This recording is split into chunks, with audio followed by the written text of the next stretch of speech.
শারদীয় দুর্গাপূজা প্রকৃতপক্ষে সত্য ও ন্যায় প্রতিষ্ঠার জন্য অশুভ শক্তির বিনাশে অসুর দলিনী দেবী দুর্গার আরাধনা। সংবাদ মাধ্যমে প্রতি বছরই আমাদের আয়োজনে শরিক হয়। আজ মত বিনিময়ের আয়োজন এই লক্ষ্যেই। আনন্দময়ী মায়ের আগমনী বার্তা শুভ মহালয়ার মধ্য দিয়ে ধ্বনিত হয়েছে। শুরু হয়েছে দেবী পক্ষ। আপনারা জানেন, পিতৃপক্ষের অবসানে গত 21 সেপ্টেম্বর শুভ মহালয়ার মধ্য দিয়ে দেবী পক্ষ সূচিত হয়েছে, যা মাতৃপক্ষ নামে অভিহিত। জন্মাষ্টমী ও শারদীয় দুর্গাপূজার আগে সাংবাদিক বন্ধুদের সঙ্গে মত বিনিময় একটি ঐতিহ্যে পরিণত হয়েছে। মত বিনিময়ের সময় আমরা দুর্গাপূজা আয়োজনে নানা দিক তুলে ধরি। আপনাদের সুচিন্তিত অভিমত আমাদের অনুষ্ঠানমালাকে সমৃদ্ধ করে। শত ব্যস্ততার মধ্যেও আপনাদের উপস্থিতি আমাদের অনুপ্রাণিত করে। এর জন্য আমরা কৃতজ্ঞ। আপনাদের শুভেচ্ছা অভিনন্দন জানাই। শারদীয় দুর্গাপূজা বাঙালি হিন্দু সম্প্রদায়ের বৃহত্তম ধর্মীয় উৎসব। বাংলাদেশে এই পূজা প্রচলনের দীর্ঘ ইতিহাস রয়েছে। ধর্ম, ঐতিহ্য ও সংস্কৃতি এক সার্বজনীন ধারা এই মাটিতে তৈরি করেছে। দুর্গাপূজা এই ধারাকে এগিয়ে নিয়ে চলেছে আবহমান কাল ধরে। আমরা গভীর গাম্ভীর্যে মায়ের আরাধনা করব, মায়ের চরণে অর্ঘ্য দেব। এ মাটির চিরন্তন শাশ্বত যে রূপ হাজার বছর ধরে আমাদের ঐক্যের সুর বেঁধে দিয়েছে, তাতে পশু শক্তির হিংস্রতা কখনো কখনো বিঘ্ন ঘটাচ্ছে। তবে আশার কথা, সহযোগিতার নতুন দিগন্ত উন্মোচিত হচ্ছে। এবারে পূজার আগে দুটি অবিস্মরণীয় ঘটনা ঘটেছে। অন্তর্বর্তী সরকারের মাননীয় প্রধান উপদেষ্টা, শান্তিতে নোবেল বিজয়ী ডক্টর মোহাম্মদ ইউনূস পূজার সময় জাতিসংঘে থাকবেন বিদায় অনেক আগেই ঢাকেশ্বরী মন্দিরে ছুটে আসেন পুজোর আনন্দ ভাগ করে নিতে। তিনি এখানে ভক্ত, বাংলাদেশ পূজা অর্জন পরিষদ, মহানগর সার্বজনীন পূজা কমিটির কর্মী ও নেতৃবৃন্দ এবং বিশিষ্ট জনদের সামনে যে বক্তব্য রেখেছেন তার কিয়দংশ তুলে ধরছি। তিনি বলেন, কোট, আমি ভাবছিলাম এবার বোধহয় এই আনন্দ থেকে আমাকে সবাই বঞ্চিত করে ফেলবে। আমি নাছোড়বান্দা। আমি বললাম আমি যাবই। যাওয়ার অনেক আকর্ষণ ছিল আপনাদের সঙ্গে দেখা করা, কারণ আমাদের দায়িত্ব গ্রহণের পরপরই আপনাদের সাথে আমার দেখা। তারপরে আবার এসেছি। এই আনন্দ থেকে আমি বঞ্চিত হতে চাচ্ছিলাম না।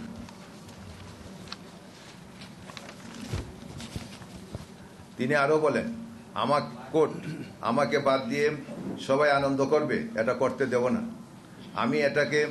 আমি এটাতে শরিক হবই। আমি জোর করে এসেছি, আপনাদের কষ্ট দিয়েছি আপনাদের এই আনন্দের শরিক হওয়ার জন্য। কোট। তিনি বলেন, কোট, আমি থাকতে পারছি না কেন? যেহেতু এই সময়ে যখন দুর্গাপূজা হবে সঙ্গে অধিবেশন চলবে, সেখানে সব প্রধান হিসেবে আমাকে থাকতে, কাজেই সে কারণে আমি এই দিকে আর থাকতে পারছি না। তবে ওই যে বললাম নাছোড়বান্দা, আগে থেকেই থেকে গেলাম, অভিনন্দন জানিয়ে গেলাম। আবার সুযোগ পেলে পরবর্তীতে আবার আসব। মাননীয় প্রধান উপদেষ্টা গত প্রায় 1 বছরের মধ্যে ঢাকেশ্বরের জাতীয় মন্দিরে তৃতীয়বারের মতো এলেন। প্রথমবার এসেছিলেন 8ই আগস্ট দায়িত্ব গ্রহণের পর এবং নাথ মন্দিরে বলেন তিনি বাংলাদেশকে এক পরিবার হিসেবে দেখতে চান। দ্বিতীয়বার আসেন গত দুর্গাপূজার সময়। এ সময় তিনি বলেন নিরাপত্তা পাহারার মধ্যে তিনি পুজো দেখতে চান না। তার এই দুই বক্তব্যই অত্যন্ত গুরুত্ব বহন করে। দ্বিতীয় ঘটনা হচ্ছে, সেনা প্রধান জেনারেল ওয়াকারুজ্জামানও শীর্ষ কর্মকর্তাদের নিয়ে এই সময়ে 3বার ঢাকেশ্বরী মন্দিরে এসেছেন। বাংলাদেশ পূজা অর্জন পরিষদ ও মহানগর সার্বজনীন পূজা কমিটির পাশে দাঁড়িয়েছেন। গত বছর গণ অভ্যুত্থানের পরপরই তিনি এই মন্দিরে ছুটে আসেন। গত 1 বৈশাখ তিনি শীর্ষ কর্মকর্তাবৃন্দ ও পরিবার পরিজন নিয়ে আমাদের ঐতিহ্যবাহী উৎসব উদযাপনে সামিল হন। গত মাসে জন্মাষ্টমী উৎসবে ঐতিহাসিক মিছিল উদ্বোধন করেন সেনা প্রধান জেনারেল ওয়াকারুজ্জামান, নৌবাহিনীর প্রধান এডমিরাল এম নাজমুল হাসান ও বিমান বাহিনীর প্রধান air chief marshal Hasan Mahmood Khan. উপস্থিত ছিলেন নবম পদাতিক ডিভিশনের তৎকালীন GOC major general Mohammad Moeen Khan. উল্লেখ করতেই হয়, গত 1 বছর ধরে দেশের বিভিন্ন স্থানে সাম্প্রদায়িক হামলায় প্রশাসনের পাশাপাশি সেনাবাহিনী অত্যন্ত দ্রুত কার্যকর ব্যবস্থা নিয়েছে। আমাদের অনুরোধে অনেক জায়গায় ক্ষতিগ্রস্ত বাড়িঘর মেরামত নির্মাণ করে দিয়েছে, সহায়তার নানাবিধ ব্যবস্থা করেছে। গত 1 বছরের কিছু ঘটনার দুর্বৃত্ততা ধরা পড়েছে। সেনাপ্রধান জেনারেল ওয়াকারুজ্জামান জন্মাষ্টমী মিছিল উদ্বোধন অনুষ্ঠানে বলেছেন, কোর্ট বাংলাদেশে ধর্ম, জাতি, বর্ণ ও গোত্রের মধ্যে কোনো ভেদাভেদ থাকবে না। এদেশের উপর সব নাগরিকের অধিকার আছে। আপনারা নিশ্চিন্তে এদেশে বসবাস করবেন, আমরা সবসময় আপনাদের পাশে থাকব। তিনি আরো বলেন, আপনাদের যত ধর্মীয় পরব আপনারা উদযাপন করবেন, আনন্দ উদযাপন করবেন, আমরা একসঙ্গে এই আনন্দ ভাগাভাগি করে নেব। নৌ ও বিমান বাহিনী প্রধান একই সুরে কথা বলেন। বৈঠক শারদীয় দুর্গাপূজা নিয়ে ইতিমধ্যে সম্মানিত স্বরাষ্ট্র উপদেষ্টা, ধর্ম বিষয়ক উপদেষ্টার সঙ্গে হয়েছে। আমাদের পূজার আয়োজনে নানাবিধ আলোচনা এসেছে। আমরা আমাদের উদ্বেগ উৎকণ্ঠার কথা জানিয়েছি। 2 উপদেষ্টা মহোদয় চান সুন্দরভাবে পূজার আয়োজন হোক। প্রতিকূল পরিস্থিতি মোকাবেলায় তারা পদক্ষেপ নেওয়ার কথা বলেছেন। বৈঠকে এসে পুলিশের মহাপরিদর্শক, ঢাকা মহানগর পুলিশ কমিশনার সহ বিভিন্ন সংস্থার সঙ্গে বৈঠকে পরিস্থিতি নিয়ে কথা হয়েছে। সারা দেশে জেলা উপজেলা পর্যায়ে বিরাজমান পরিস্থিতি, আইন শৃঙ্খলা নিয়ে প্রশাসনের সঙ্গে বৈঠকে বাংলাদেশ পূজা অর্জন পরিষদের নেতৃবৃন্দ অংশগ্রহণ করেছেন। সারা দেশে পূজার আয়োজনে প্রশাসন সর্বাত্মক সহযোগিতা আশ্বাস দিয়েছে। বলা হয়েছে, নিরাপত্তার কোনো ঘাটতি থাকবে না।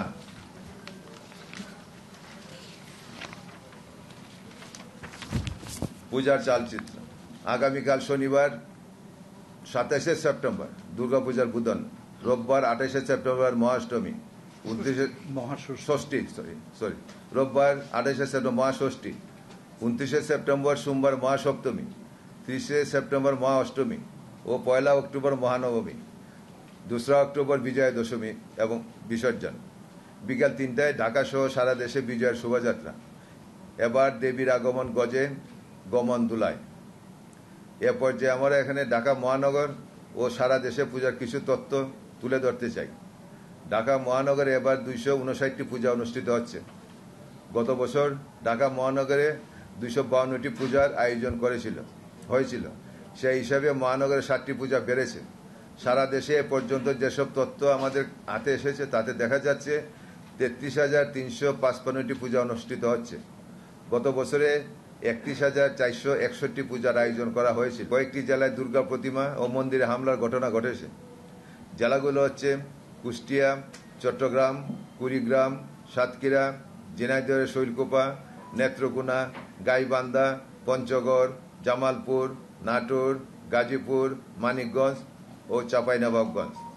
তবে জানতে পেরেছি আইনশৃঙ্খলা বাহিনীর দ্রুত পদক্ষেপ গ্রহণ করেছে। দুর্বৃত্তদের অনেকেই ধরা পড়েছে। পূজার মধ্যে আমরা এসব হামলা দেখতে চাই না।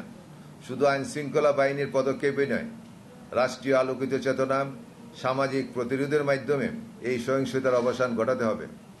একই সঙ্গে বলতে চাই, পূজার 5 দিনের নিরাপত্তা নিয়ে ভাবলে হবে না। বৈষম্য বিরোধী বাংলাদেশ গড়তে চাইলে 365 দিনের নিরাপত্তা নিয়ে ভাবতে হবে। অসাম্প্রদায়িক চেতনার বিকাশ ঘটাতে হবে। দুর্বৃত্তদের বিচারের সংস্কৃতি প্রতিষ্ঠিত হয়েছে আমরা দেখতে চাই। সাংবাদিক বন্ধুগণ, সুষ্ঠুভাবে পূজা আয়োজনে বাংলাদেশ পূজা উদযাপনের পক্ষ থেকে জেলা ও উপজেলা পর্যায়ে কিছু নির্দেশনা পাঠানো হয়েছে। গত 6 সেপ্টেম্বর কেন্দ্রীয় কমিটির বর্ধিত সভায় এই নির্দেশনাগুলি অনুমোদিত হয়। নির্দেশনা পূজার আয়োজন ও উদযাপনে স্থানীয় প্রশাসন, সমস্ত রাজনৈতিক দল, সেনাবাহিনী, আইনশৃঙ্খলা বাহিনী ও ছাত্র নেতৃবৃন্দকে সম্পৃক্ত করতে হবে। 2. দুর্গম এলাকায় পূজার আয়োজন স্থানীয় সংশ্লিষ্ট সবার সাথে আলোচনা করে আয়োজকরা স্থির করবেন। 3. মহালয়া অনুষ্ঠানে সাত্ত্বিকভাবে এবং যথাযথ নিরাপত্তা ব্যবস্থা রেখে আয়োজন করতে হবে। 4. প্রতিমা নির্মাণ সহ পূজায় সাত্ত্বিক পরিবেশ সুনিশ্চিত করতে হবে। 5. প্রতিমা তৈরি থেকে পূজা সমাপ্তি পর্যন্ত প্রতিটি পূজা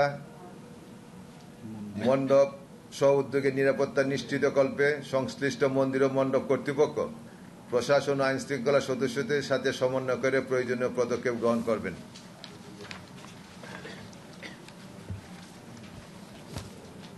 মন্দির মণ্ডপে যোগাযোগের মুখ্য নেতৃত্ব নির্বাচন ও তাদের মোবাইল নাম্বার সংশ্লিষ্ট থানায় সরবরাহ করতে হবে।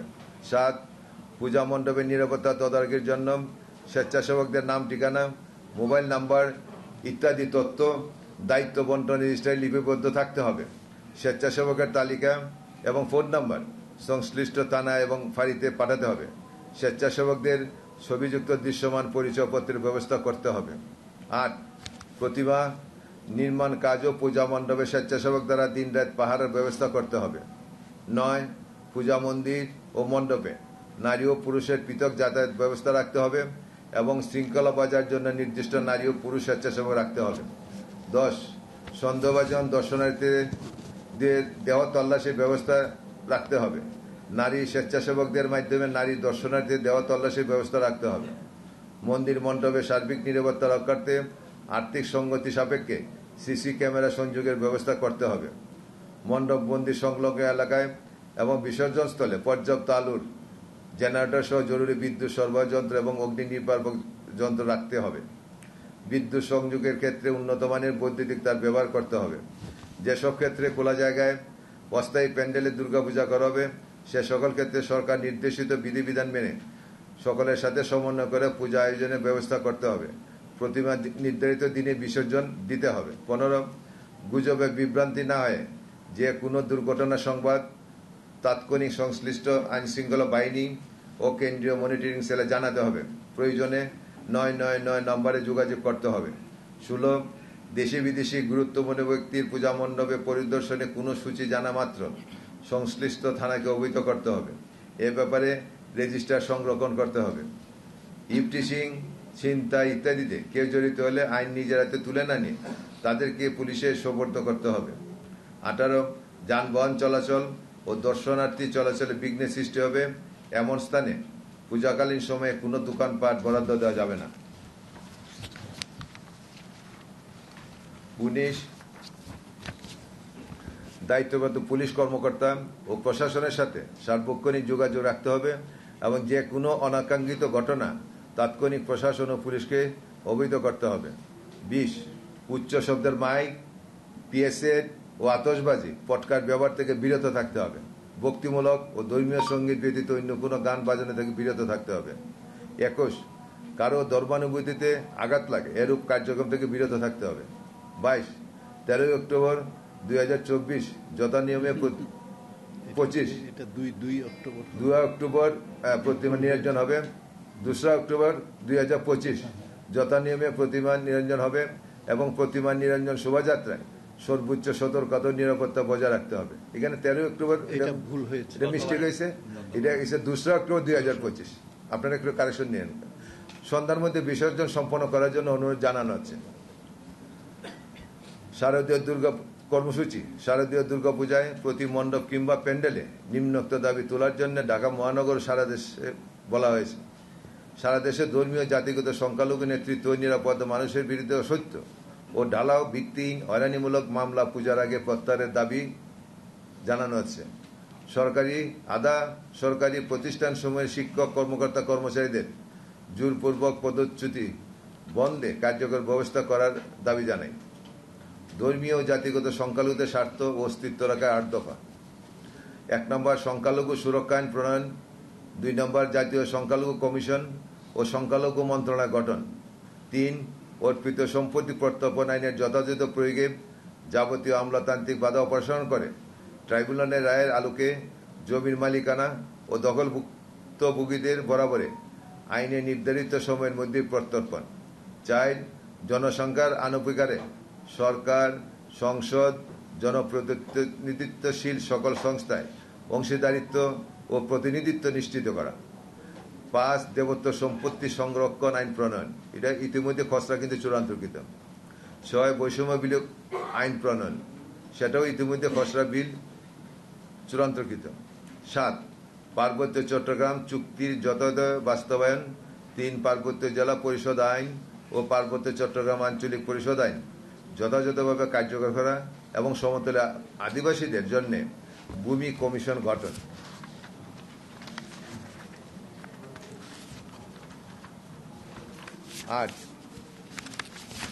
8 হিন্দু সম্প্রদায়ের শারদীয় দুর্গাপূজায় অষ্টমী থেকে 3 দিন, বৌদ্ধ সম্প্রদায়ের প্রবরণা পূর্ণিমায় 1 দিন, খ্রিস্টান সম্প্রদায়ের ইস্টার সানডেতে 1 দিন ছুটির ঘোষণা, সরকারি ছুটি ঘোষণা। সাংবাদিক বন্ধুগণ, ঈদ, পূজা, বড়দিন, বুদ্ধ পূর্ণিমা প্রত্যেক সম্প্রদায়ের কাছে অত্যন্ত পবিত্র। সকল ধর্মীয় সম্প্রদায় তাদের ধর্মীয় অনুষ্ঠানগুলি সর্বোচ্চ শ্রদ্ধা দিয়ে সাত্ত্বিকভাবে উদযাপন করে থাকেন। পবিত্র ধর্মীয় অনুষ্ঠানগুলির উৎসবে সকল সম্প্রদায় মিলেমিশে একাকার হয়ে সার্বজনীন উদযাপন করবে। এটা হচ্ছে বাঙালির শাশ্বত ও চিরায়িত রীতি ঐতিহ্য।